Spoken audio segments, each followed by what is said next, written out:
Bonsoir Jean-Yves Graal, Bonsoir. merci d'avoir accepté notre invitation. Vous êtes le directeur général de l'Agence régionale de santé. Alors le taux d'incidence n'a jamais été aussi haut dans le département du Rhône. On est au-dessus des 3000 cas pour 100 000 habitants. On monte même à plus de 6000 sur la tranche d'âge des 20-29 ans. Mais malgré l'explosion des cas, le nombre d'hospitalisations, heureusement, n'augmente pas à la même vitesse aujourd'hui, même si nos hôpitaux restent sous tension. La situation reste maîtrisée tout de même aujourd'hui. À l'heure actuelle, comme vous l'avez dit, nous avons un taux d'incidence qui n'a jamais été connu, puisque nous sommes à près de 3500 sur Lyon, avec une décorrélation, effectivement, avec moins d'hospitalisation à due concurrence de l'augmentation du taux d'incidence, heureusement. Néanmoins, la situation sur la réanimation reste tendue, avec une augmentation moindre, mais quand même un remplissage important des services, notamment sur Lyon et aux HCL, et puis une augmentation régulière et importante quand même des hospitalisations conventionnelles sur la région.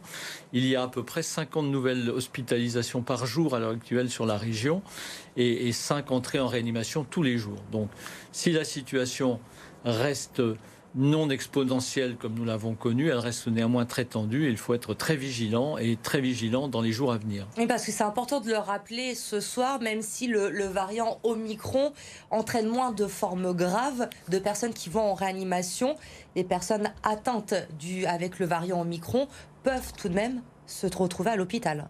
Bien évidemment, nous avons indiscutablement un double phénomène qui permet d'avoir cette stabilisation et cette augmentation moindre des cas dans la réanimation. Premièrement, nous avons d'abord un taux de vaccination très important qui, comme on le sait, protège des formes graves. Et 80% des patients hospitalisés en réanimation sont des gens non vaccinés. Et deuxièmement, la prédominance du virus Omicron par rapport au virus Delta, puisque nous sommes à plus de 80% largement de la prédominance de l'Omicron, qui donne beaucoup moins de formes graves. Et donc, heureusement, tout ceci conjointement évite l'explosion des cas de réanimation. Alors évidemment, vous surveillez de très près quotidiennement l'évolution de ces hospitalisations. On nous dit que le pic est attendu au niveau des contaminations pour la fin de la semaine, pour la mi-janvier. On sait qu'il y a toujours un décalage entre les contaminations et les arrivées à l'hôpital. Ça veut dire que les 15 derniers jours de janvier peuvent être encore très critiques dans les hôpitaux lyonnais. À l'heure actuelle, effectivement, le pic est prévu dans les jours qui viennent, mais il y a un délai, comme vous l'avez très bien dit, d'environ 5 à 7 jours sur la traduction des passages à l'hôpital, ce qui implique bien sûr une surveillance très régulière, quotidienne des évolutions.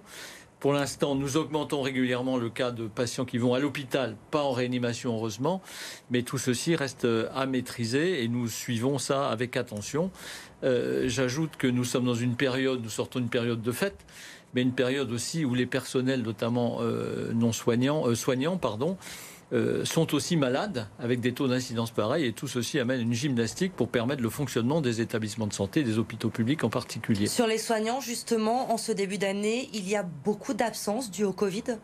On a un taux d'absentéisme qui a augmenté de 4 à 5% à peu près dans les établissements, bien sûr de façon hétérogène, mais tout ceci dans des effectifs déjà tendus par la fatigue, par les difficultés de recrutement, entraîne une tension supplémentaire, ce qui fait que la difficulté qui est la nôtre par rapport aux vagues que nous avons connues avant, c'est que nous avons moins de réserves de lits.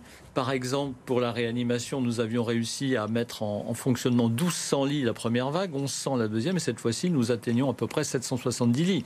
Donc on a moins de malades en réanimation, mais la tension reste toujours aussi importante puisque nous avons moins de capacité de réserve derrière. Est-ce que vous continuez à faire des transferts de patients, du coup, pour pouvoir garder une marge de sécurité, si on peut le dire comme ça ? Exactement. Nous avons eu quand même à transférer 9 patients en dehors de la région, là, jusqu'au 31 janvier. Pour l'instant, comme je vous disais, la stabilisation et la hausse moins importante nous permet de faire face. Mais bien évidemment, nous avons toujours des transferts intra-régionaux entre des zones plus touchées et moins touchées. Par exemple, de l'arc alpin vers l'ouest de la région, l'Aix-Auvergne, on a toujours quelques transferts de ci, de là. Donc on a une régulation et le maintien d'une surveillance des capacités quotidiennes, voire pluriquotidiennes. Par rapport à ces soignants touchés par le Covid, vous nous le disiez, c'est compliqué de gérer. On sait que les hôpitaux sont sous tension. Quel est le protocole? Est-ce que, par exemple, les soignants, les médecins qui sont testés positifs, qui n'ont pas de symptômes, continuent à travailler aujourd'hui? Tout ceci variable. Il est possible, d'abord, les cas contacts, il y a un allègement des procédures, bien sûr. Quand vous êtes cas contact et asymptomatique, vous pouvez travailler moyennant les gestes barrières. Et il est possible également pour des soignants qui sont positifs mais asymptomatiques, moyennant les gestes contacts, de ci, de là, en fonction des situations locales, de pouvoir venir travailler si besoin. Est-ce que vous envisagez des réquisitions de personnel dans les prochaines semaines? À l'heure actuelle, il n'en est pas question, puisque nous arrivons à faire face. Mais s'il le fallait, si nous faisions face à des débordements, c'est-à-dire que nous n'arrivions plus à faire face à la masse des gens qui arriveraient en hôpital, nous ferions appel, bien sûr, encore plus à toutes les capacités publiques et privées, bien sûr, et si besoin était, et si nous avions des difficultés, bien sûr, mais je ne pense pas que nous y arrivions. Le plan blanc a été déclenché, évidemment, dans les hôpitaux lyonnais. Les opérations non urgentes ont été déprogrammées à votre demande. Quand vont-elles pouvoir reprendre ? Écoutez, nous avons eu une déprogrammation qui tombait d'ailleurs avec une période de déprogrammation naturelle pendant les fêtes. Et donc ceci a fait que nous avons pu aussi amortir les entrées. Pour l'instant, nous avons donné consigne que l'on reprenne prudemment, éventuellement cette semaine, les opérations en mode ambulatoire, tout en sachant que tout ceci peut être réversible en fonction de l'évolution de la situation. Et nous verrons en fin de semaine pour une reprise des activités, toujours avec prudence, toujours avec réversibilité, à partir de la semaine prochaine, si la situation le permet. Un mot sur la vaccination également, c'est important. Où en est-on dans le département du Rhône aujourd'hui ? Écoutez, nous avons une situation plutôt favorable puisque nous avons ouvert beaucoup de centres et des grands centres se sont mis sous tension, vous le voyez bien, que ce soit Groupama Stadium, que ce soit Eurexpo maintenant, ou bien sûr les sites habituels dont Gerland. Donc nous avons la capacité, nous avons ouvert énormément de rendez-vous et je dois dire qu'un certain nombre restent non pris à l'heure actuelle pour des tas de raisons, d'ailleurs des gens malades aussi. Et donc nous avons la capacité. Deuxièmement, nous avons vacciné beaucoup. Nous avons un taux de vaccination globalement de 88 à 90% pour la population cible qui ont une complétude de vaccination. Et pour les rappels, nous avons à peu près fait 3 millions de rappels dans la région, 3,2 millions exactement, ce qui nous permet d'avoir la perspective de vacciner le maximum, voire la totalité des gens qui doivent l'être pour le 15 février. Sur la vaccination des enfants, des moins de 12 ans, les parents réagissent comment? Il y a eu beaucoup de vaccinations de fait ou pas spécialement? Il y a eu sur la région, je n'ai pas le chiffre exact, mais des dizaines de milliers de vaccinations.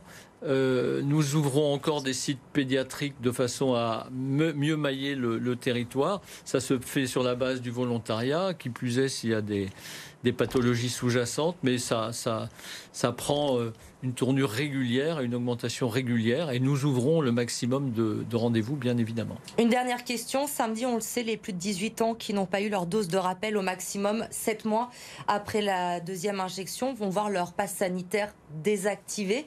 Est-ce que l'on sait si beaucoup de personnes sont concernées dans le département du Rhône? Je n'ai pas le chiffre actuellement, mais je dirais que il y a deux phénomènes. Il y a d'abord des gens qui ont pu être contaminés quand même, et ça vaut vaccination d'une certaine mesure. Et d'autre part, qu'il y a des créneaux, et donc les retardataires ou ceux qui le souhaitent se manifestent, puisque nous pouvons, sans problème à l'heure actuelle sur Lyon, les prendre en charge s'ils le souhaitent.